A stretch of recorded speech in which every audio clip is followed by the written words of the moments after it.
కుంతీదేవి ద్రౌపది గురించి అలా మాట్లాడుతోంది అంటే అది ఆవిడ సంస్కారం. భారతం ఎందుకు చదువుకుంటామంటే రేపు ఒక ఇంటి పిల్ల మొదట కోడలు, కానీ తర్వాత అత్తగారు.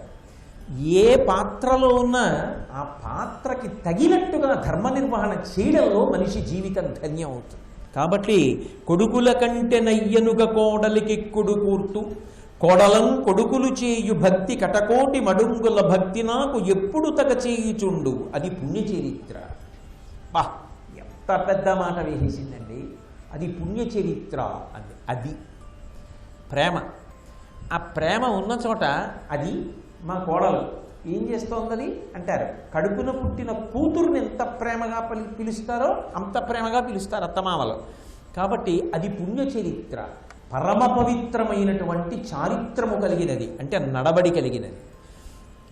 అంత గొప్ప ప్రవర్తన ఉన్న పిల్ల నాకు కోడలైందే, అది నాకున్నటువంటి గొప్పతనం. నా చెప్పు చేతల్లో పెట్టుకుని నేను పెంచి పెద్ద చేసి ద్రోణాచార్యుల వారి దగ్గర, భీష్మాచార్యుల వారి దగ్గర సుశిక్షితులై పెరిగిన నా కొడుకులు ధర్మాత్ములైతే, శాస్త్రం తెలుసున్న వాళ్ళైతే గొప్పే ఉంది. నా కోడలు గొప్పది, ఆమె చారిత్రము గొప్పది, అందుకు నేను పొంగిపోతున్నాను.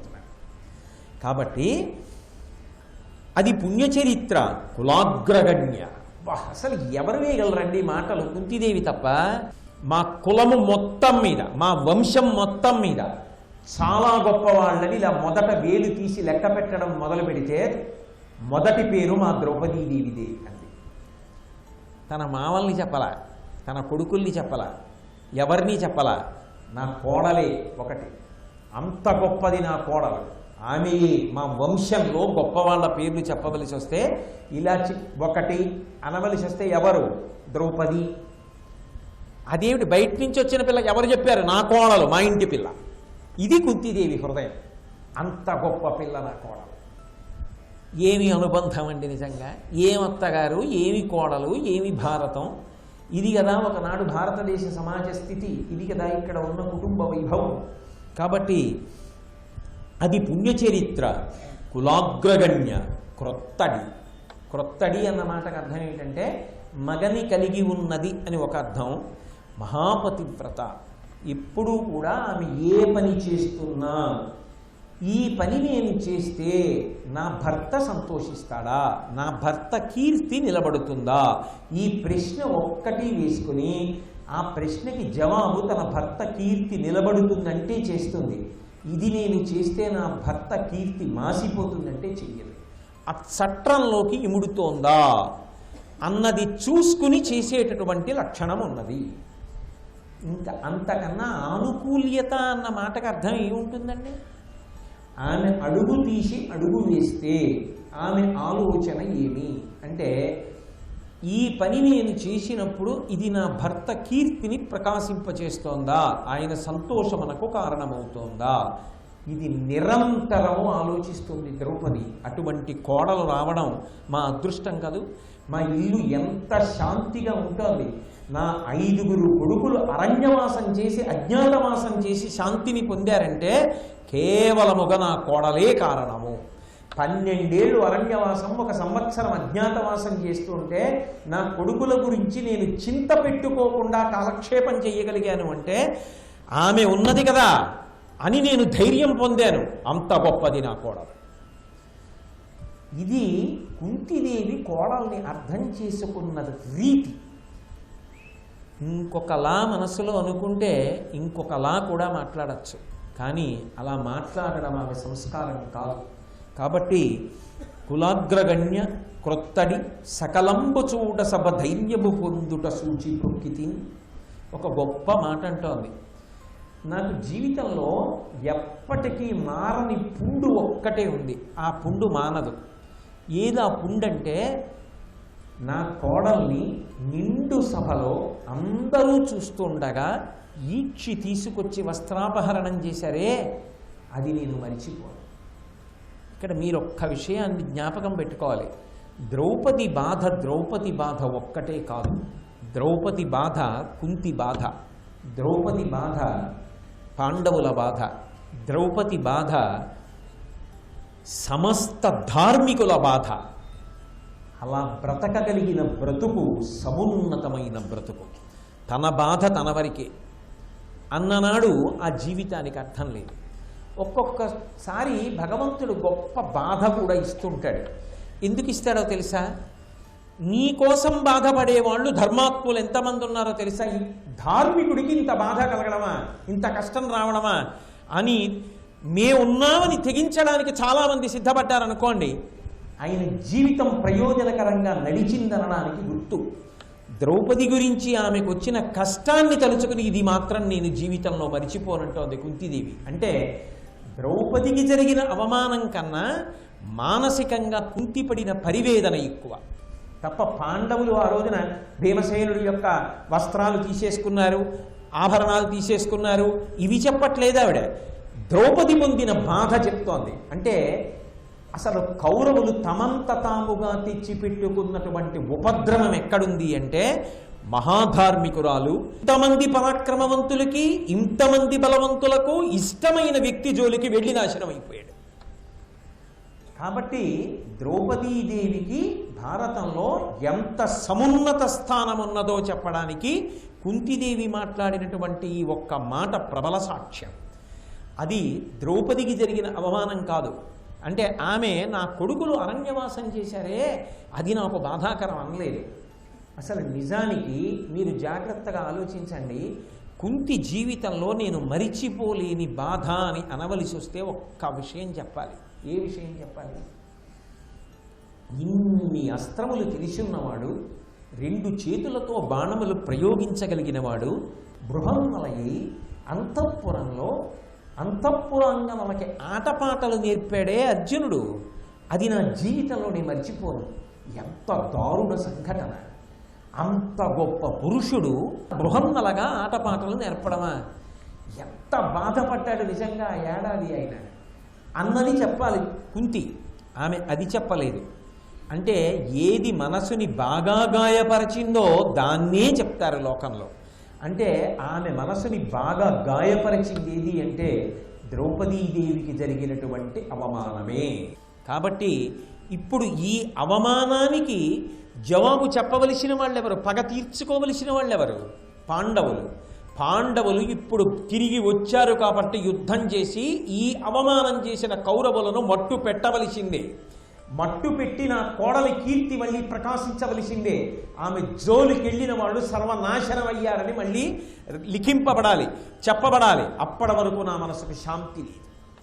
అంటే బేలగా చేతకాని దానిలా, ఇన్ని కష్టాలు పడిన దానిలా మాట్లాడుతోందా? ఒక వీరమాతగా మాట్లాడుతోందా? చెప్పకుండానే అందులో ఒక సందేశాన్ని చొప్పించి ఉంచుతోంది. నువ్వు రాయబారానికి ఎడుతున్నావు, ఏదో 5 ఊళ్ళో 2 ఊళ్ళో కుదర్చడం కాదు కృష్ణ, యుద్ధం జరగడం నాకు కావాలి. అప్పుడు తప్ప నా కోడలకు జరిగిన అవమానానికి ప్రతీకారము జరగదు. నా కోడలు సంతోషము పొందని నాడు మేమందరం ఉండి ఎంత పరాక్రమాలున్నా అనవసరమే. పాండురాజు సంతోషించాడు, ఏ లోకంలో ఉన్నా నా కోడలు బాధపడింది, అది నేను మరిచిపోను. ఎంత గంభీరమైన విషయాలు మాట్లాడిందండి కోడల దగ్గరికి వచ్చేటప్పటికి. అది కుంతీదేవి అంటే. ఆవిడలా మాట్లాడగలిగినటువంటి ప్రజ్ఞాశాలులు అందులో ఒక్క మాట అబద్ధం ఉండదు. అందుకే చెప్పింది, నేను ఎన్నడూ ఆడి తప్పనదానైతే నేను అన్న మాట ఎప్పుడు నిజము కాకుండడం అన్నది లేదు అంది. అటువంటి తల్లి అక్కరలేని పుల్లు మాటలు ఎందుకు మాట్లాడుతుంది? అది కుంతి యొక్క వైభవం భారతంలో అని. కొడుకుల గురించి అయితే ఏదో ఒక్కొక్క మాట చెప్పింది, కోడల గురించి అని ఊరుకోవట్లేదు, ఇంకా కొనసాగింపు వెళుతోంది. అంటే చూడండి, ఒకళ్ళ మీద చాలా ప్రీతి ఉందనుకోండి, మీరు ఎటు తిప్పండి అక్కడికే వెళ్తుంది. మళ్ళీ దాని గురించి ఎక్కువ కొనసాగిస్తాడు. మీరు దాన్ని ఎలాగో అలా తిప్పుదామని మళ్ళీ ఎటో తీసుకెళ్ళారు అనుకోండి, అక్కడ చిన్న అవకాశం దొరికితే మళ్ళీ మొదలుకి వస్తాడు, మళ్ళీ అది మొదలు పెడతాడు. అబ్బా నీ మనసు తిప్పుకోవయా నాయన, ఇందుకోసం ఇవన్నీ ఎలా తిప్పుకోనంటే ఎటు తిరిగినా మళ్ళీ అక్కడికే పెడుతుంటే అంటాడు. ద్రౌపది దగ్గరికి వచ్చేటప్పటికి కుంతి వాక్ప్రవాహం ఆగట్లేదు. ఎంత గొప్పగా ద్రౌపది గురించి బాధపడిపోతుందో చూడండి. అంటే ఆ కోడలు అత్తగారి మనసులో సంపాదించుకున్న స్థానం ఇదైతే భర్తల మనసులో సంపాదించుకున్న స్థానం ఎంత గొప్పదై ఉండాలి? ధార్మికుల మనసులో సంపాదించుకున్న స్థానం ఎంత గొప్పదై ఉండాలి? అటువంటి ఆవిడ సామాన్యురాలనుకున్న ఆవిడ జోలికి వెళ్ళిన వాడు బతికి బట్ట కట్టగలడని మీరు ఎలా అనుకుంటారు? అది ఇక వేరే చెప్పాలా? మళ్ళీ అది భారతం అంటే, అది కుంతి మాట అంటే. కాబట్టి మళ్ళీ అంది, నాడు ద్రౌపది పడిన పన్నములు చూడనూర్చినప్పుడా ఎంతకు నోర్వ చెప్పుమా, అంత గడిచిన దుఃఖంబులు అనుభవింపగలవే లోకంబు వారికి కమలనాభ. బహుశా ఇలా చెప్పడం కుంతిదేవి యొక్క సంస్కారానికి చెల్లిందేమో కానీ లోకంలో ఇంత తేలిక మాటలతో ఎవ్వరూ ఈ మాట అనలేదు. ఆవిడంటోంది, నేను జీవితంలో చాలా కష్టాలు పడ్డాను అంటూ ఉంటారు కృష్ణ. కానీ నేను ఒక కష్టాన్ని చూశాను, దానివల్ల నా మనసు చాలా కష్టపడింది. అంతకన్నా కష్టం ఇంకా లోకంలో నాకు ఉండదు కృష్ణ. ఏమిటా కష్టం అంటావేమో, నా కోడలు అంతటి కులకాంత, అంత గొప్పది సౌశీల్యవతి, ఆమెకి సభలో జరిగిన అవమానం ఉందే, అప్పుడు నేను పొందినటువంటి బాధ కన్నా కష్టం నాకు ఇక జీవితంలో ఉండదు. ఆ కష్టంతో పోలిస్తే ఎంత కష్టమైనా పడ్డానికి ఇప్పుడు నేను సిద్ధమే. నేను జీవితంలో చాలా కష్టాలు పడ్డాను అంటూ ఉంటారు కృష్ణ. కానీ నేను ఒక కష్టాన్ని చూశాను, దానివల్ల నా మనసు చాలా కష్టపడింది. అంతకన్నా కష్టం ఇంకా లోకంలో నాకు ఉండదు కృష్ణ. ఏమిటా కష్టం అంటావేమో, నా కోడలు అంతటి కులకాంత, అంత గొప్పది సౌశీల్యవతి, ఆమెకి సభలో జరిగిన అవమానం ఉందే, అప్పుడు నేను పొందినటువంటి బాధ కన్నా కష్టం నాకు ఇక జీవితంలో ఉండదు. ఆ కష్టంతో పోలిస్తే ఎంత కష్టమైనా పడ్డానికి ఇప్పుడు నేను సిద్ధమే. ఇంకా అంతకన్నా కష్టం నాకు లేదు అంటే కుంతి జీవితంలో ఇప్పటివరకు ఎన్ని కష్టాలు వచ్చాయని మీకు నేను చెప్పాను. అవి కుంతి కష్టాలు కావంటాం. చూడండి, ఒకటి కష్టం అనుకుంటాం, అంతకన్నా పెద్ద కష్టం పడవలసి వచ్చింది అనుకోండి, అది ఏం కష్టం అండి దీంతో పోలిస్తే అంటాం. ఆవిడ ఒక చిత్రమైన మాట అంటోంది, ఈ కష్టంతో పోలిస్తే నాకు ఏదీ కష్టం కాదంటాం. అంటే ఆవిడ జీవితం మొత్తం మీద ఆవిడికి గుచ్చుకున్న గాయం ఏది అంటే ద్రౌపదికి జరిగినటువంటి వస్త్రాపహరణ ఘట్టమే. అన్యథా ఇంకొక మాట చెప్తోంది ఆవిడ, శరీరములకు కలిగిన కష్టము కష్టమా, మనసుకు కలిగిన కష్టము కష్టమా. కాబట్టి ఇప్పుడు ఆవిడ ఏం చెప్తోందంటే, ద్రౌపది పొందిన కష్టము నేను పొందిన కష్టములలో కల్లా పెద్ద కష్టం అది చూడడం. అంటే ఇప్పటిది ఆవిడ శరీరానికి తగిలినదా, మనసుకు తగిలినదా? మనసుకి తగిలింది. అంతటి గొప్ప సౌశీల్యవతి కుంతి అంత బాధపడితే దుర్యోధనుడు బ్రతుకగలడని మీరు అనుకుంటున్నారా? 99 మంది తమ్ముళ్ళు బ్రతుకుతారా? భీష్మ ద్రోణాది వీరులేటు వైపు నిలబడినా ధర్మం ఇటు వైపు ఉన్నప్పుడు నిలబడుతుందా?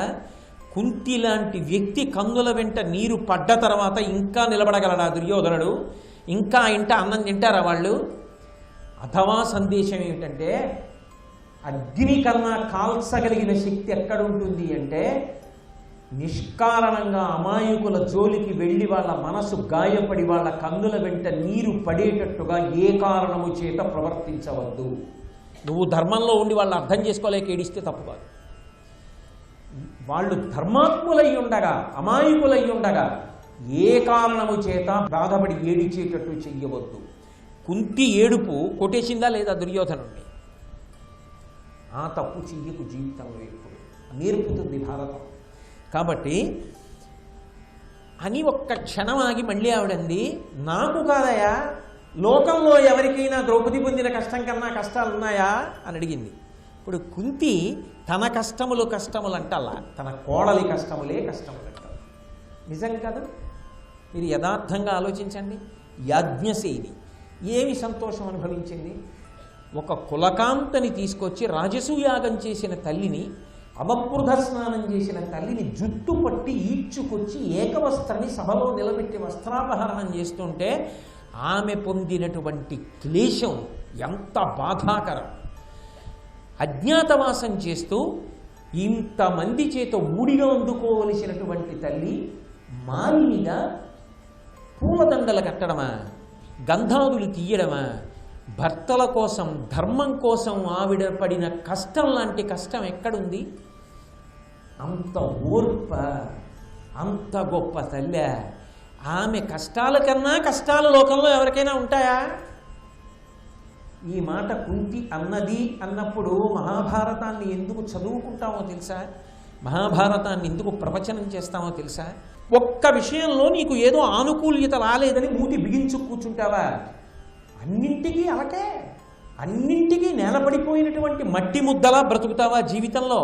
అంత నిరాశ. మరి అటువంటప్పుడు ఇటువంటి స్త్రీలు ఏమైపోవాలి జీవితంలో? పోని ఇవన్నీ పక్కన పెట్టండి. ఆఖరణ కురుక్షేత్ర సంగ్రామం జరిగి యుద్ధంలో విజయం పొందారు. ఇక ద్రౌపదీదేవికి పొందినటువంటి కొడుకులకి పట్టాభిషేకం జరగాలి. రాత్రికి రాత్రి చంపేశాడే 5గురిని దుర్మార్గుడు అశ్వత్థామ. తోడపుట్టిన దుష్టజ్యుమ్నుడిని చంపేశాడే. తండ్రి చచ్చిపోయాడే. ఇంతమంది చచ్చిపోయినా ధర్మం కోసం నిలబడిపోయింది ఆ తల్లి. ఇంతకన్నా పెద్ద కష్టమా? ద్రౌపదీదేవి కష్టాల ముందు నువ్వు పడుతున్న కష్టాలు ఏ పాటి? ఇంతకన్నా పెద్ద కష్టం ఉండదు. ఇంత కష్టాలు పడి కూడా ఓర్చుకోవడం కాదు, ధర్మం కోసం నిలబడిన జాతి ఈ జాతి అని తెలుసుకున్నప్పుడు ధర్మం కోసం నిలబడడంలో ఎంత పూనిక ఉంటుంది, ఎంత సంతోషం ఉంటుంది. అందుకు భారతాన్ని ప్రవచనం చేయడం తప్ప ఓ కష్టం వస్తే డీలా పడిపోయి అన్నీ మర్చిపోయి జీవితంలో ఎదురుడ్డి ప్రయాణం చేయడం చేత కాకపోతే జావగారిపోతాడు. మట్టి ముద్ద చెయ్యి జారిపోయి నేల మీద పడిపోతే ఇక పైకి లేవదు, భూమిని అంటుకుంటుంది. బంతి చెయ్యి జారి కింద పడితే పైకి లేస్తుంది. బంతిలా పైకి లేవాలి అంటే భారతాది గ్రంథములను చదవాలి, వినాలి. అవి చదివితే అబ్బా వాళ్ళు పడిన కష్టాల ముందు నా కష్టాలు ఏ పాటి, ఆ పూనిక రావాలంటే, ఆ శీల వైభవం రావాలంటే ఆ గ్రంథములను చదవాలి. అందుకంటోంది కుంతిది, నాకు కాదయా ద్రౌపదిలా కష్టములు లోకమునందు పడిన వాళ్ళు ఎవరైనా ఉన్నారా? అది ఆమె ప్రశ్న. అంత కష్టపడింది కదా నా కోడలు, కాబట్టి ఇంత కష్టాన్ని చూసిన తరువాత నేను దేన్నైనా భరించగలను. కుంతి అన్న మాట మనం అనగలగాలి. అంత కష్టాలు పడి సాధించిన వాళ్ళు ఉన్నారు, నేనెందుకు సాధించలేను? నేను సాధించగలను. మణిపూసలు ఎక్కడా ఉంటాయి, వాటిని ఏరుకోవడానికి ఆభిజాత్యాలు అడ్డు రాకూడదు. కాబట్టి అది కుంతిదేవి యొక్క చరిత్ర. అంత గొప్ప తల్లి ఆవిడ, కాబట్టి అలా మాట్లాడుతుంది. అంటూ ఆ ద్రౌపదిని తలుచుకునేటప్పటికీ చూడండి ఆగట్లేదు ఆవిడ ఆక్రోశం. కృష్ణుడంతటి వాడు స్థాణువై అలా వింటున్నాడంతే.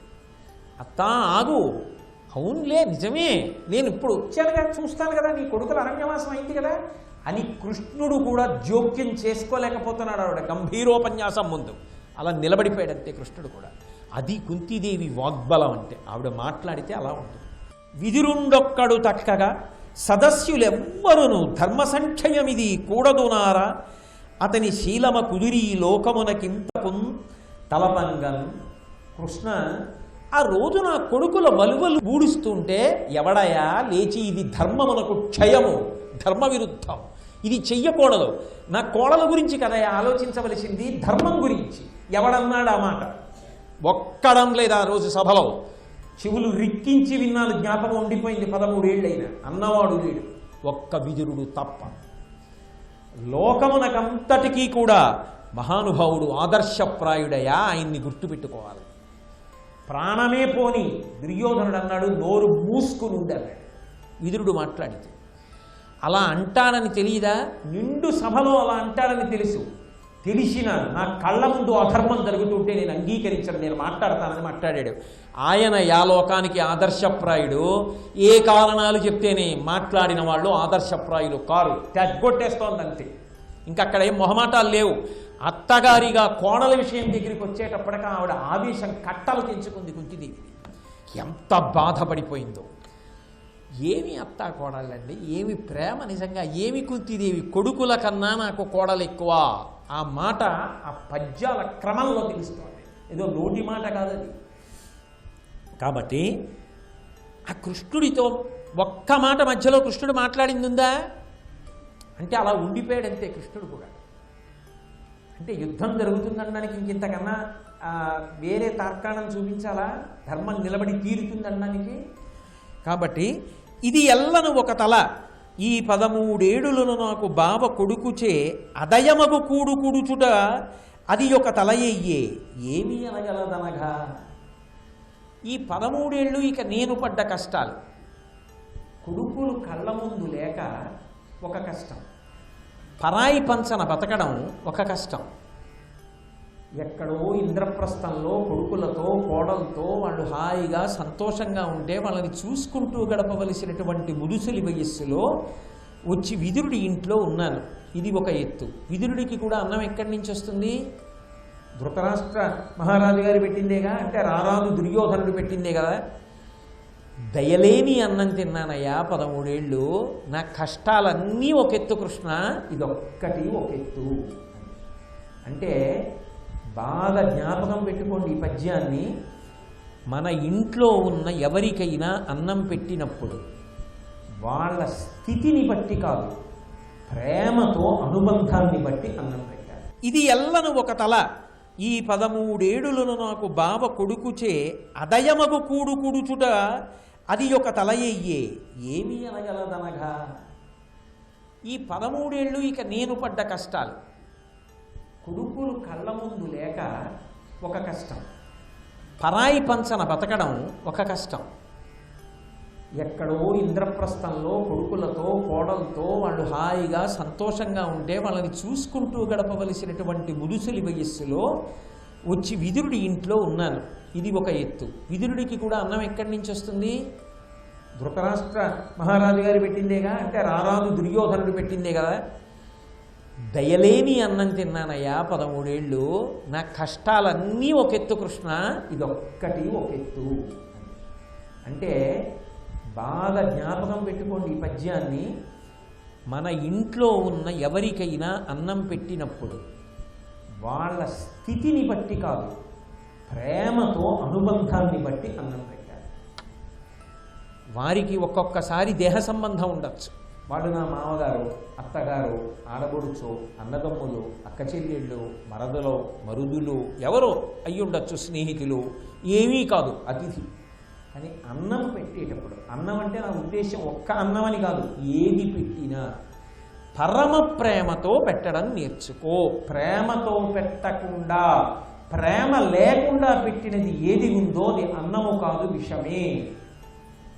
ఎందుకో తెలుసా?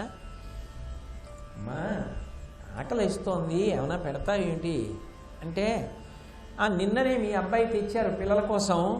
నేను అన్నాను, మామయ్య గారికి ఏం పని ఉండదు కదా, అటు వచ్చి ఇటు వచ్చి ఏదో ఒకటి తింటుంటారు, పిల్లల దాకా ఎక్కడ అందుతుంది లేండి అన్నా. నా గూట్లో ఉన్నాయి బిస్కెట్లు తినండి అందనుకోండి. మామగారి తినగలడా? ఆకలితో ప్రాణం వదిలేస్తాడేమో కానీ తినలేడు. మామయ్య గారు నిన్న మీ అబ్బాయి బిస్కెట్లు తీసుకొచ్చారు, ఎంత మంచిదైందో ఆయనకు అసలు జ్ఞాపకం ఉండదు, అందులో ఉన్నాయి మామయ్య గారు, కాస్త బిస్కెట్లు తినండి, బిస్కెట్లు తిని మంచినీళ్ళు తాగండి. ఒకవేళ ఆకలి ఎక్కువగా ఉంది అంటే మామయ్య గారు ఏ రొట్టో వేసి పెడతానో మీరు మొహమాట పడకండి. రొట్టేసి పెట్టినా బిస్కెట్లతో మీకు పర్వాలేదా? కాసేపు ఆగి మళ్ళీ మీరు ఇప్పుడు ఎక్కువ ఏమైనా తిన్నారంటే రాత్రి పలహారం కడుపు నిండు అందమ్మా అని చేయరు. అందుకు అడుగుతున్నా, ఏం చేస్తారు చెప్పండి మామయ్య గారు అంటే, రేపు చచ్చిపోవలసిన వాడు ఇంకో 365 రోజులు బతుకుతాడు.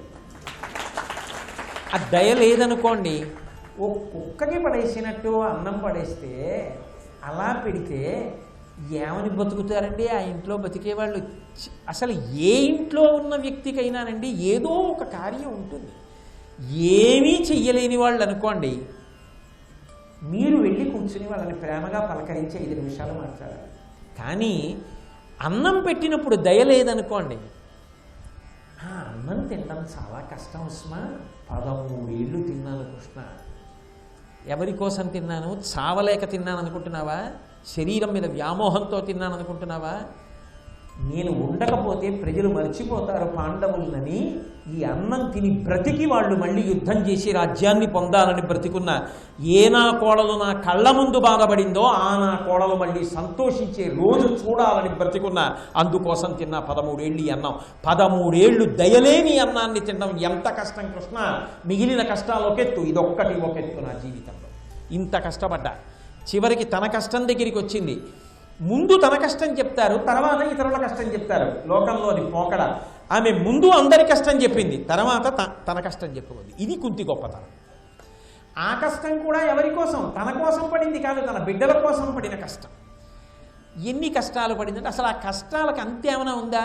కానీ ఆ కష్టాలు ఆమె వ్యక్తిత్వాన్ని చిక్కి తప్ప ఆ కష్టములకు ఆమె కుంగిపోలేదు, వ్యధ పొందలేదు, నేల పడిపోలేదు. కుంతి లాంటి వాళ్ళని చూస్తే మనిషికి కష్టం కూడా వృద్ధిలోకి రావడానికి ఒక గొప్ప అవకాశం కింద మార్చుకోగలిగినటువంటి సందర్భం ఉన్నది అని జ్ఞాపకం పెట్టుకోవలసి ఉంటుంది. కాబట్టి అని ఒక్క క్షణం ఆగి ఒక మాట, దయలేని అన్నం పెట్టాడు దుర్యోధనుడు అంది కదూ, ఒకవేళ అది కొడుకు పెట్టి ఉంటే అలా, కొడుకు పెట్టాడు అనుకోండి, లేరని మీరు అనుకుంటున్నారా? నేను ఎన్నింటికి ఎన్ని సందర్భాలు చూపించాను.